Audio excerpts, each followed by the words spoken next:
So we have a terrific panel here this morning, and I won't go through all the names and titles because all the details I saw are in the program. So in the interest of time, we've got some terrific expertise to talk to us about mobile strategies within the enterprise, where our own research at Yankee Group has shown people struggling to fund and envision mobile applications that make sense for businesses, as you heard from Bill this morning as well.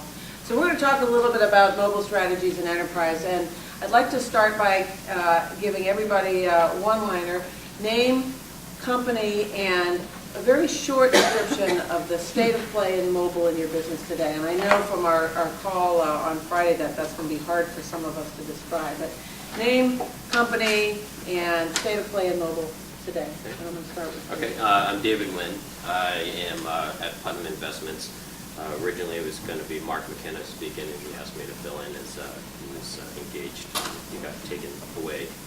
I'm responsible for mobile strategy and technology for the marketing team at Putnam.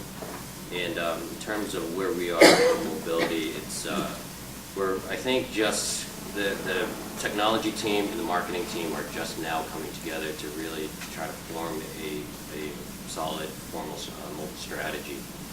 And we've deployed a couple of mobile apps, one on an iPhone and one that's optimized for use on an iPad right now for us. I'm Jacquie Fishbein. I'm from Novartis Pharmaceuticals. I have about 18 years of collaboration experience at Novartis, and our mobile strategy is all over the place. There is much desire, and what the consumer has, our CIOs want to bring in-house, but it's not so easy. So we're struggling with many different avenues on really how do we grasp this, device-wise, application-wise, consumer-wise. We just have not yet been able to really focus in on why do we need to do all of this and what is the advantage. Mm-hmm. All right, yeah. I'm Madge Meyer. I'm the Chief Innovation Officer for State Street. And State Street is a financial services company serving institutional clients. And so we're way ahead in our technology curve. We're already cloud computing and putting application on the mobile device. And the interesting thing, it's not marketing or IT or anybody. It's a partnership between IT. It wasn't marketing at all. It was the product group. We have every business unit has their called product innovation group, and they drive a lot more the mobile requirements and all that. Obviously, IT brings the technology, the word about all the security, all these things that we will talk about today. We're as a financial services, we're many times serious about security. Hi, I'm Kim Bartley. I'm Vice President of Marketing and Menu Development at White Castle, which is, for those of you who know us or don't know us, we're the oldest hamburger chain, 90 years old this year. And for us, being mobile with our customers creates the challenge first and foremost because we don't know what that means to the various demographics, because we appeal, for being around 90 years, from young people who are 16 years old, 17-year-olds, in their 30s with families, all the way up to 90-year-olds who are talking to us or want to talk to us in various ways. So for us, the challenge with our consumer is how are they using mobile? And then where do we place our bets? What's going to get the engagement with them right? Because everything I'm reading and studying says it's got to be useful. It can't just be put it out there. So we are in the process. We launched online ordering for our product because one of our product deficiencies is speed of service, because our products are made to order, and we wanted to speed up service. So what was mentioned earlier today, yes, you can go online and order our product in advance, set the time, pay in advance, and the product is ready for you. We're trying to now migrate that over to a mobile application. We hope to launch that. A marketing person who's trying to figure out how to incorporate mobile technology. Talk about strategy setting at White Castle. Is it done by you, or are you working with a CIO or a CTO? Who's crafting that vision? what I'm proud of, I think, is the fact that after lots of different things hitting my desk from every possible direction, I sat down with our COO, who I report to, and who's one of the family members that owns the company, and said, we need a strategy. And we can't just react to every new article that talks about technology and a social network that's just started. So we put together a committee that includes our technology group, includes our operations group, because operations, is what deals with the actual customer, regardless of what's on the cell phone or the smartphone. They actually got to talk to consumers. So we have a multidisciplinary team that includes marketing. It also includes, because of the impact of one of my goals, which is to have our team members communicate to customers. We're also working with our team member services group to say, what permissions can we give them? What box do we have to fit in? Right. Not with the no in mind, but with the yes in mind. So we're piloting programs like that now to try to figure some of that out. So that's a great example, and I think that's the first time I've heard that so far, committee orientation, but driven by your own sense of panic. Panic, okay. I'm trying to put a nicer word on it. All right, so Madge, functionally, very different responsibilities than Kim in charge of innovation. So who's driving mobile strategy at State Street? Is it you? Is it a committee? Where is the decision-making coming from? Okay, let me go back a little bit. Before I started this job this year, before that I was managing State Street's global infrastructure, technology infrastructure for State Street. Mm-hmm. And in that role, we have done a lot of early adoption of all the technology, literally paved the way to get to the cloud computing. Mm-hmm. And we have an architecture group, actually one of the managers are here, and he's a part of our chief architect group. And obviously, there is end user computing in the infrastructure group drives all the technology, get ready for. See, our strategy is, doesn't matter what device, it's going to be tons of device in the market. We want to be able to serve all our customers, doesn't matter what device they have. However, because of security issue, so we're going to combine with the virtual desktop, right? They move all the important information into the data center. So fully protected, all that. But do you have business executives, line of business executives within State Street coming to you and banging on your door saying, we want to do this, or are you going to them? That's our product group. Uh-huh. And they have a product innovation group. Every business unit has their has its own product innovation. They collect user requirements and drive that. And kind of a partner, we have a strategy, IT say, these are the things we want to position in the market, right? And I always say, if we only wait for the business to tell us what they need, it's already too late. It's too late. So 4 years ago, actually, my group started the virtual desktop. We did a pilot proof of concept. We look at all the issues and work with many different vendors to see what are the solutions we need. How do I call any to any. If customer wanted to use any device, connect to us, anywhere in the world, we should be able to provide the same response time and the same kind of feature flexibility, all these things. That's our strategy. So Jacqueline, Novartis and State Street might have one thing in common, is in that you have multiple divisions with different appetites, requirements, vision, funds. How do you see mobile strategy developing in an environment where you have so many different lines of business and divisions? Well, if we were to take 80% of our customers, because that's how we have to function, is 80-20 rule. 80% of the customers, the thought process that IT is now strategically aligning with is that anywhere, any device, anywhere, anytime can get to our infrastructure, okay, in a secure manner where we know that our data is protected. So, and legally we know that there won't be any residue of any data that resides on mobile device. So that happens to be probably one of the hardest things that we have to try to enable. And one of the things we're looking at is how do we deal with cloud computing. And we've also been looking at other companies out there that are already looking at syncing applications to our infrastructure. So we're already on the way to doing that. The problem is that we've got other CIOs in that 20% realm who have their iPads, who have their iPhones, who go to these meetings with the other 80% and say, oh, look at the fun thing I have. And I'm getting my mail on it too. Well, how do you have your mail on your device and I don't have one of those? I'm being told I can't even get an iPad. So it's that kind of, how do you babysit them? Yeah. And kind of put down the, I want, and what is the purpose around what it is that you're really trying to do. So it's hand-holding, that. Or gating their enthusiasm a bit by asking what the more strategic. Right, and that's our own internal personnel. Then for external, we have a marketing team who actually has contracted with us to build Facebooks and to build social media content so that our consumers out there can actually get information about our products and be in touch with us. Have we developed an app yet? No. Are we on our way to doing that?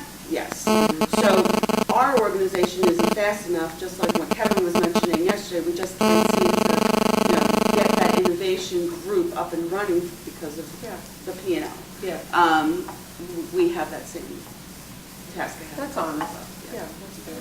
David, driving perspective within, who's driving the bus around mobile right now? Is it a marketing-led function? Is it IT? Is it somewhere else that the business coming from? As much as I'd love to take credit for it, it's Oh, come go down. ahead. Mark's not here. It's really come down directly from our CEO. He's been a huge driving force for technology, willing to take calculated risks. Perfect example of it is he came one day to our compliance team and said, tomorrow I'm going to start tweeting. And compliance being in financial services. So he gave you all a 24 hours notice. And compliance came back and said, oh, no, wait, hold on, wait, there's so many. He said, tomorrow I'm going to start tweeting, figure it out.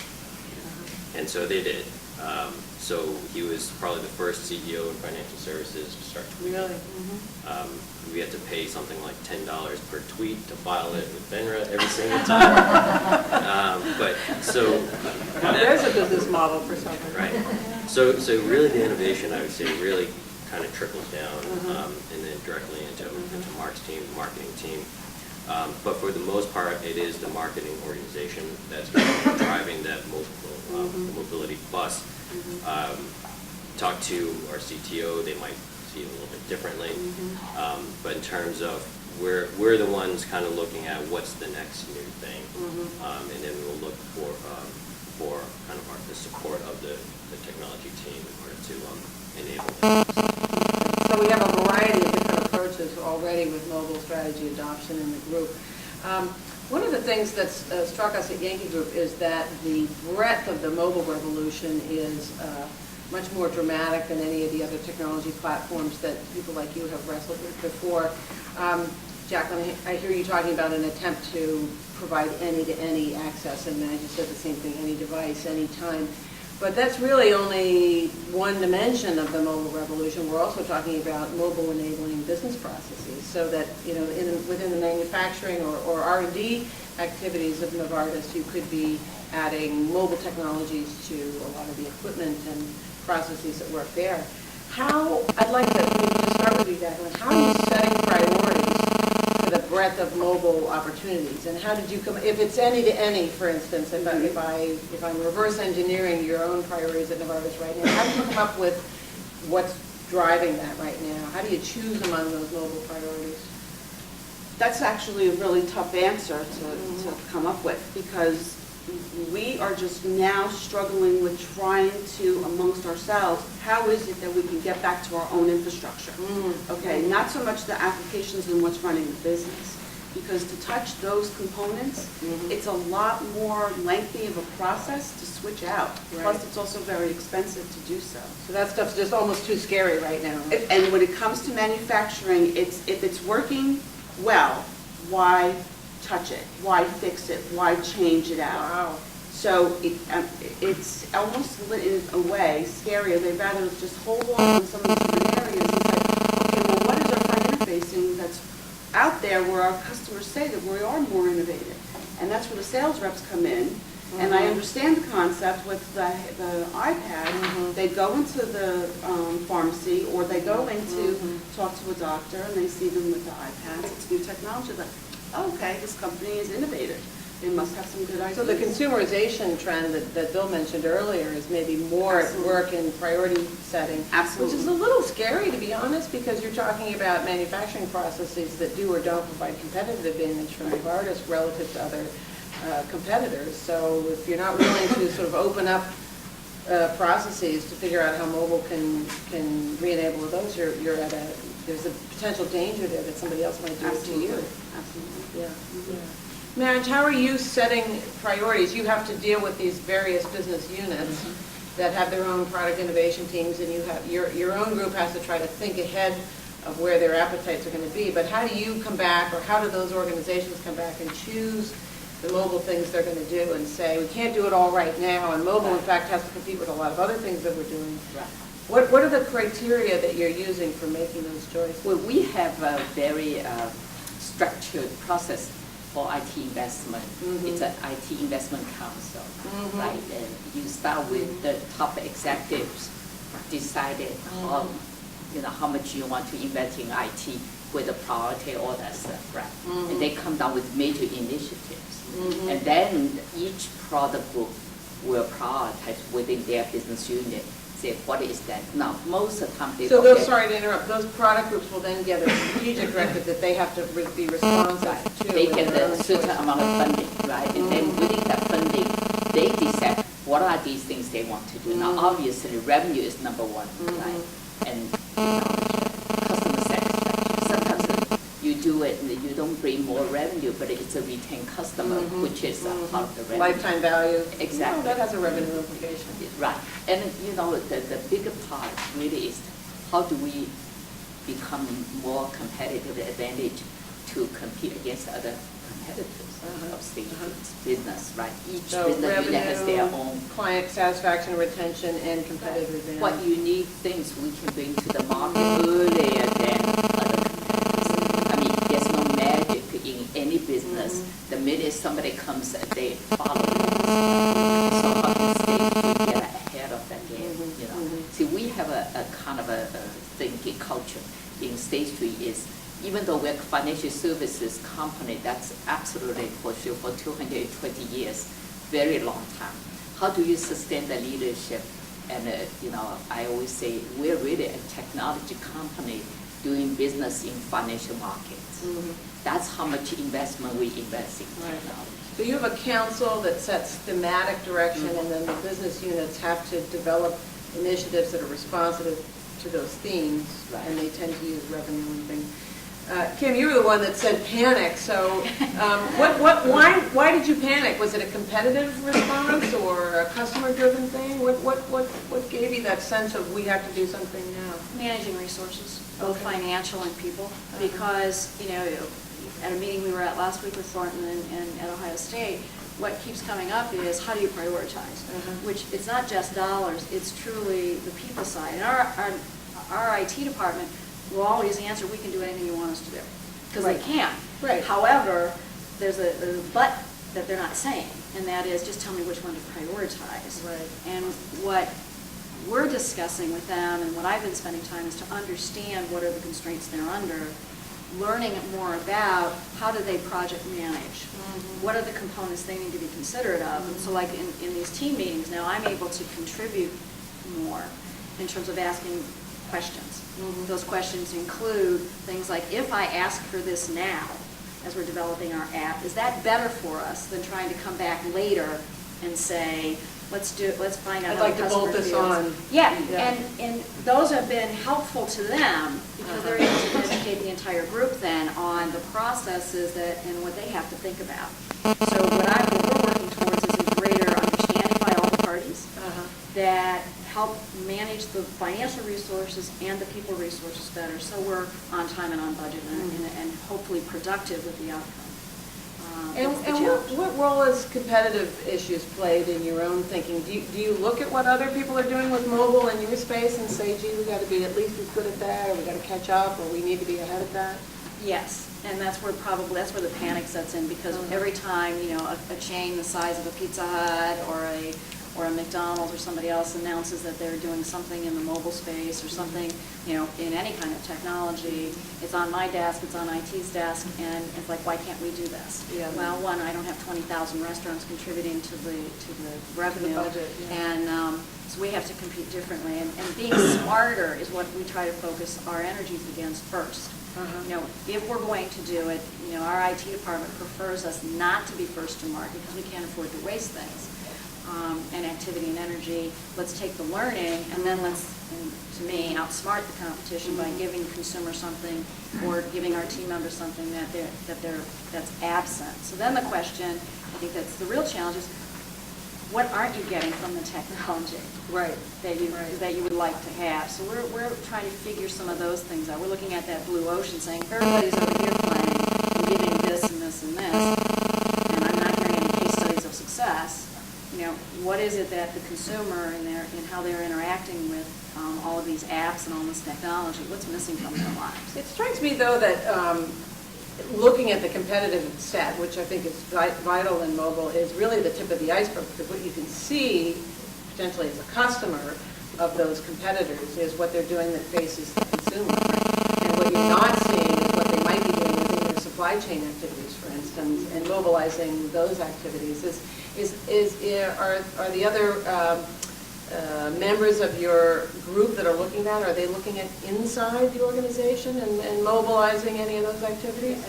The support for that. So, for instance, if we've made a decision strategically that we want to be communicating, what does that mean in terms inside the whole organization? Mm-hmm. So, and because legal, for lack of a better way of saying, has all these constraints that they feel, a lot of what we might want to do, we're constrained from doing. So the question to the group is always, how can we make it happen versus do we make it happen? Right. So we're reframing the discussions differently, and our legal department is being pulled forward, and they've actually got, but it's a fear factor.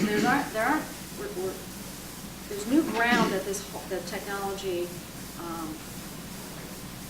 it's a journey that we're on. So we're kind of cutting down the trees to create the path, and we don't know what's on the other side of the trees. So it could be a farm that has has golden wheat, or it could be a bull with its horns at you, and so you're not exactly sure what's going to be on the other side. Right. And we're a small company, we're a conservative company that wants to play in a different way, and so we have to try to think harder. Be thoughtful about it. Be very thoughtful. Well, it's a good transition, the legal dimensions, back to you, David, and your CIO, or your CEO who wants to provide some of the innovation. Does that mean, in your case as well, that the things you're thinking about doing are more externally focused with mobility as opposed to inside the organization? Well, we've really done both. The first app that we launched on an iPhone was developed by a small consultancy that actually just recently came under the Mobiquity umbrella. And so we started the design about a year ago, and that was focused for our 401k participants, so it's really externally focused. And what we were trying to do is we weren't looking to build a standalone app. What we were doing was we were trying to really extend the experience that the participant already had through our 401k website, and really kind of bring that experience. We had the similar kind of themes where on our participant site, we shifted the focus from the participant looking at their balance per se, and really looking at their retirement money as monthly income. People look at their retirement when they start planning it. Their bills are monthly, their mortgage is monthly, so we really want to show, instead of a lump sum balance, put it as a monthly income. We extended that experience onto the iPhone and really showed them what was the impact that they would have in everyday purchases, such as saying, I'm going to look at this TV, based on the price of that TV and my current age and my asset allocation mix, and when I plan to retire, if I were to not buy that TV, put that $1,000 into my 401k, that could translate into an extra $12 a month into retirement. Interesting that you're thinking this is a good transition for some of the lessons learned and the way people are approaching thinking about mobile, it sounds like your team is saying, what's the mental framework or what's the context that people might have for what they want to do with our brand with a mobile device? Yeah, we're less focused. We're always interested in what our competitors are doing, of course. We're less interested in the kind. We don't take our cue from what our competitors are doing. We're really focused on what our external customers need, as well as our internal being the sales team. And so when we went and deployed an application optimized for the iPad, that was really focused for our sales team, and it's really it's changed the way that they've worked. We've built a companion piece on the website that's gotten a lot of attention from our sales team's clients, who are the financial advisors of the world. We're seeing tremendous traction in terms of use of that product, and it's kind of taken on a life of its own.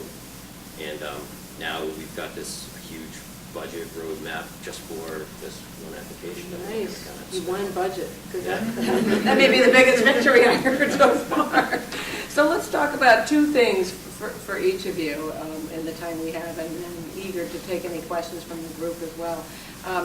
How did you set objectives for that particular application? I'd love to know, on behalf of other people that are making decisions about new mobile projects, what are the metrics? What did you advertise to people that would be witnessing the outcome of this, to say that here's what we're going to accomplish, and here's how we'll know if it was successful? Were those revenue objectives? Were they ROI of some kind? And then I'd love to segue from there into some lessons learned. But let's start with metrics and success objectives. So our business model is we don't really have a shopping cart on our site, so it's difficult to directly attribute. I'll take one a sale. 401k, Right. one flat screen TV. Oh no, you don't sell those. Exactly. So you can't really attribute a sale of a product to whether it was It's not so non-mobile straightforward, or something. We do have your kind of typical analytics built into the mobile app on both sides, the iPad and the iPhone. How we really measure is kind of sentiment out there in the industry. For example, when we launched the iPhone app, the amount of press that we got on that, and we were monitoring the whole social network. So buzz in the industry about Putnam was a factor. It was a big, in the decision. big factor. In terms of one of our social media strategies, it's really about influence and the influencers. Okay. So getting out and the people who talk about financial services, getting them knowing what's going on at Putnam. So it's part of the brand. It's part of how Putnam wants itself to be seen, that you're an adopter. Jacqueline, what about you? Success metrics for mobile initiatives so far? How are you? We don't have one, but just to kind of, if I was to... Are you writing this down? Yeah. Novartis would look really, okay. So if I was to look at just our internal customers and what we're supporting, I can tell you that we're not doing a good job because we are behind the times, especially when iPad 2 is already out and our CIOs from the 20% divisions already have them. So, and here they are walking around, and then they ask us, where are you with this? And we haven't even purchased our first one. Yeah. So, and if we have, it's still not where it needs to be as far as pilot mode. So we're really behind the time. So I would have to say that we need to be better and faster at delivering to our customers what it is that they want before they actually leave us. We have to find another vendor that can actually give them what it is that they're looking for. So, that's not where I would have loved to have said today, but it's realistic for us right now. It is what it is. So, yeah. Madge, you talked a little bit about technology goals before, revenue, customer loyalty, other metrics that you're using for adopting mobile programs or funding those? Well, I want to just expand a little bit about this mobile thing, because it's not just one device. You really have to look at, our goal. Let's say our goal is anywhere, any device. It doesn't matter if the customer can access. And if you think about, and the response time should be all consistent, and you got to go back to your applications all can be shown on the mobile device, right? I think they'll touch upon the design. You may have to redesign those applications. So we have a whole IT transformation program, which has an architecture group as a new platform, as a service. It's a cloud computing. We're going to refactor some of the old applications, especially client-facing applications, into the new one, which can run on any of the device they look good, right? And that's one thing. Another thing is the infrastructure behind that. Okay, if you want to have a consistent performance, do you have the infrastructure to do that? So we have a core infrastructure as a service, which is also cloud computing design, which is a more generic open source, and it would be very easy for any application to run on it and reduce the provisioning time because they're all consistent, generic kind of the platform. And so once it really is much broader than only these devices they have. If they cannot access that consistently, it's a useless thing. Now, we also integrate with our flexible work hour schedule and collaboration sites and all these and together to take a look at it. So we have metrics talking about how many people get on the collaboration side, how many people had iPad, iPhone, what other devices, and Right. we test all kinds of devices, right? And those are the metrics. Okay. But to be effective, you really want to see how many applications are already ported to enable people to use those devices. So you're tracking the diversity of device supported as an example. Okay. Mm-hmm. Kim, talk about success metrics for your mobile initiatives, either ones that you've set so far or what you anticipate being the right things to do. Sales would be Sales. the reason we're starting with it, Yeah. and that we're going to continue with it. Yeah. We've got sales measures, but along with that, the strategy for execution is cost savings. Mhm. So to look at whether or not we outsource what we do versus do it internally is a matter of evaluating what's the best approach financially with the goal for the return on the investment. So, for instance, we have our own software engineers in-house. Is it better for us to do it internally, or is it better for us to go outside and get the application set up? Depends on what we're doing. So, but sales, and then after sales is how does it affect the brand reputation? So, And how do you assess that? well, it's kind of it's what I'll be talking about a little bit later, which is the engagement with us. Uh-huh. If they're enjoying what we're giving them to use. Uh-huh. So it's got to reinforce what's unique about our brand. So in our brand, one of the characteristics of it is you buy large quantities of our hamburgers. They're called crave cases. And that's a unique aspect of our product. So how we promote that and engage our customers with the apps and with their online ordering the function is really focusing on how much fun can you have, which, with large parties, eating large crave cases at White Castle. So it's got to be a component of it that is already a part of what they're doing, that just expands and leverages the brand's reputation. Makes it more fun for us because it also becomes something that distinguishes us from the competition. So here are two examples, I think, out of four of mobile decision-making in part being colored by brand and how the brand wants to be seen, which is an interesting issue. So we have a couple of comments that have come in through Yorn. I want to see if I can integrate at least two of these together. We have been talking a lot about mobile strategy for customers versus employees a little bit, Jacquie, you mentioned. How do you trade off the benefits of doing things focused on customers versus doing things focused on the business itself? And maybe, Jack, I'll ask you to talk about that because your group is struggling the most, I think, of this work. Yeah, I think it's actually easier for us to find the monies to actually spend to treat our customers with the latest technology and get our information out there because the benefits that we reap from the sales is that much more noticeable as opposed to the 100,000 employees that we have working for us. As the minute you introduce a new change of any type of technology to them, maybe not from the higher level, but down towards the lower levels, it's going to impact their work strategy, their workflow, and it's not something that they're really willing to adapt as easily. So I would have to So say, resistance to change is a... is a big one. It's a big culture change, and all of this, what we're Wow. talking about, is a major culture change of how we do our work. So I could just see, if we were to take away their laptops or their desktops and give them an iPad, for them to actually now be doing their work, how would that impact them? Major change. So, Go ahead, David, sorry. Internally, I think Putnam is actually struggling with our internal customers in terms of just bringing mobile. I mean, right now, Putnam is a BlackBerry shop. For a while, from where I came, I used to work for Enterprise Mobile. We were a mobile strategy consulting company.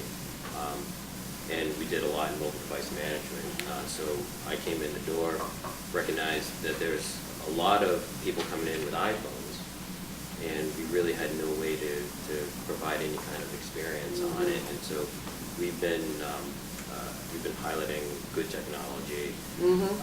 We're a Lotus shop, so we've also. I'm so sorry. I know. Forgive me. So we've been piloting putting Lotus Traveler on there, and that's not really preferred because it's less secure than it necessarily is. Right. And then, of course, we've got some folks who have Androids. But we gave out iPads to our sales team. We don't really have a good center way to manage these devices, to provision them with apps, to update security policies, anything like that. So I think in terms of the marketing team is driving the mobility strategy for our customers. Internally, it's a bit of a fight with the technology team and trying to get that infrastructure. Well, some of that stuff just isn't enterprise hardened Right. yet. I think this is a good segue with the time we have left. I want to talk about lessons learned and scars that you've acquired, and let's keep going, David. One or two big lessons from the things that you've done so far at Putnam with mobile, that if you were going to try to save somebody else the same pain and suffering, what would you say? Nothing's easy. With the iPhone app. Don't be a Lotus shop. Yeah. So with the iPhone app, when we started designing that, building that over a year ago, and Mark talked about this last night, but it took us months and months to get this through compliance and their approvals. And I think one of the biggest reasons for that was because it was so new. Frankly, I don't know if Ben really knew what to do with the app. We went back and forth showing them that no, it's not really doing this, so we couldn't demo the app unless we went and saw them, so it was all on PowerPoint slides and everything. And I think that was one of the biggest pain points. What would you do differently now if you were doing that? Would you, or is that a non-issue at this point because they're better educated? Would you have brought them into the conversation earlier, or is there nothing you could have done? To tell you the truth, I'm not sure if there's anything we could have done. I think the space in general. It was just so new. It's so new, it's moving so fast, there's so many aspects of mobile that could be done. And I mean, we're constantly pushing, we push our compliance team, we push them to push on Venue. Well, in that sense, it's like other technology revolutions in that it's not always the technology that are the biggest challenge, it's the educational issues around that. Jacqueline, any thoughts so far about lessons that you've learned with your battles today? yeah, two biggest hiccups I could actually say is, one is we went down to trying to select 3 devices that would actually be supported within our company, and basically it's cost savings and trying to reduce overhead. Don't do that, because it's not something that everybody's going to like, because you're going to have your executive folks and anyone from outside, your vendors who are going to bring in their own. So that didn't work. Don't try and pick a couple.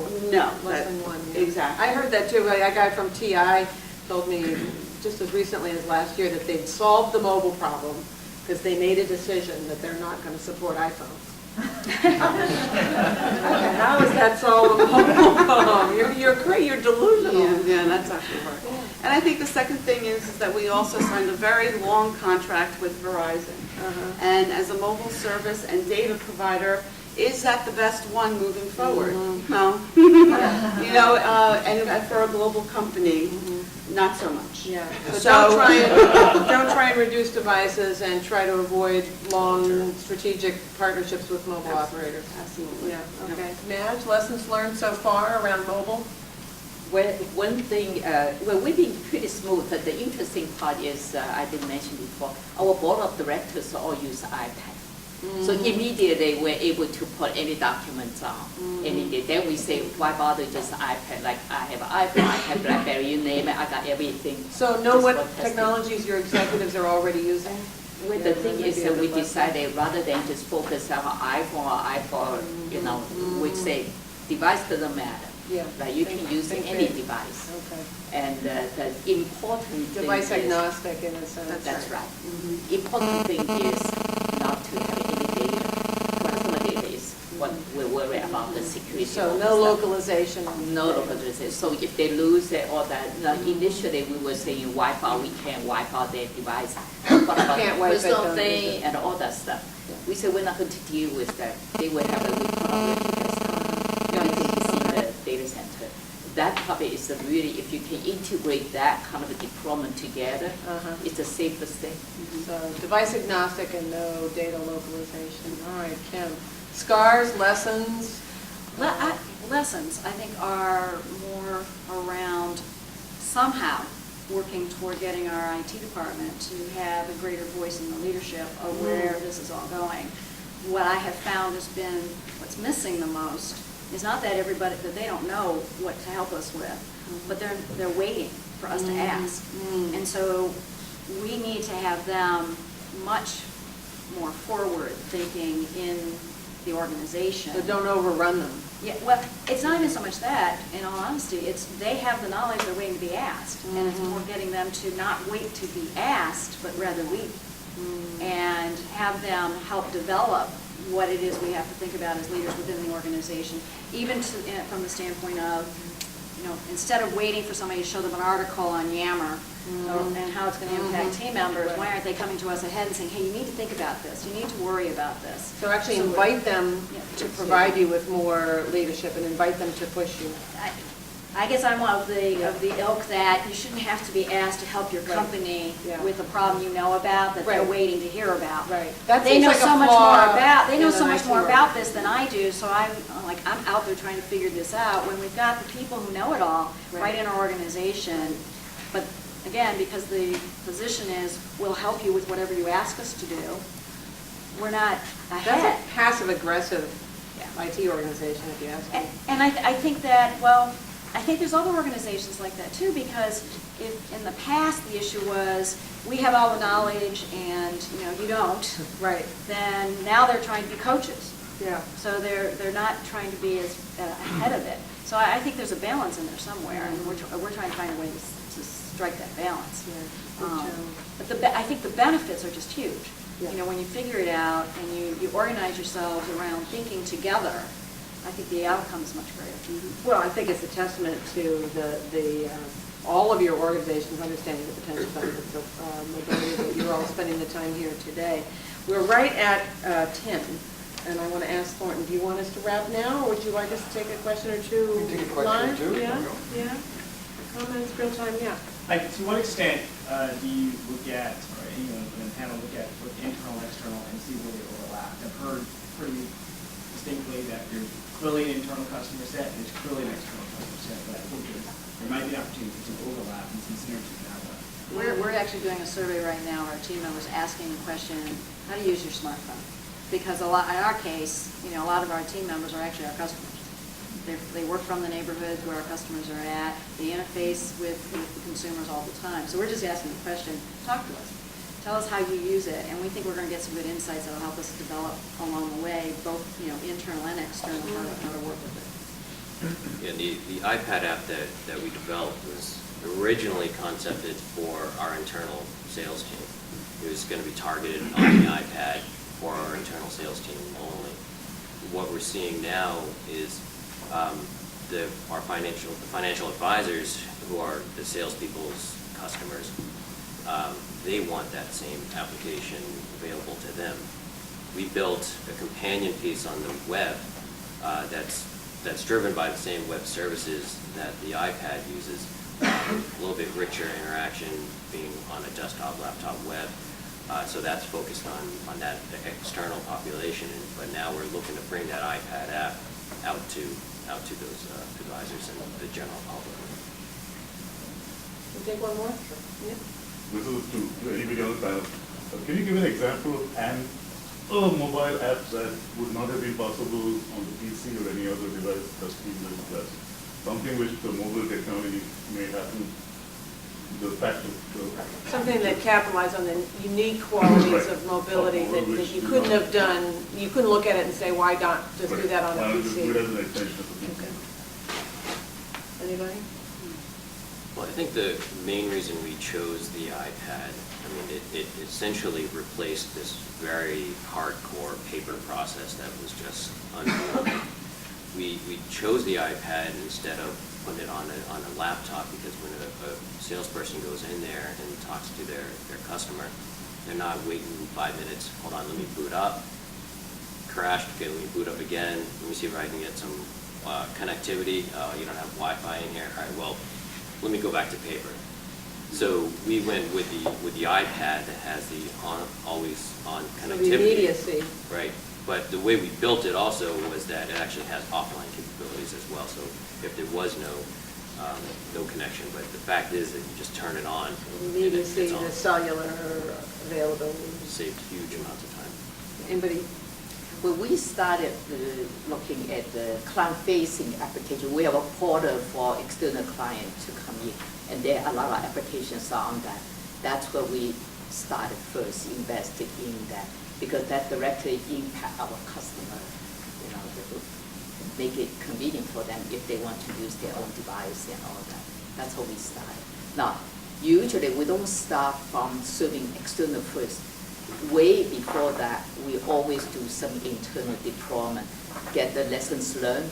We learn all the kinks, what do's and don'ts and all that stuff. So by the time we start looking at external applications, we know exactly what not to do and do it right the first time, because you really cannot afford to have a bad experience. You lose the customer right there. So maybe it's not about doing something PC doesn't do, but doing something where the PC doesn't have to be present. Exactly. Okay. Should we wrap up from here? Yeah, all right. Well, thank you for your contributions. Some great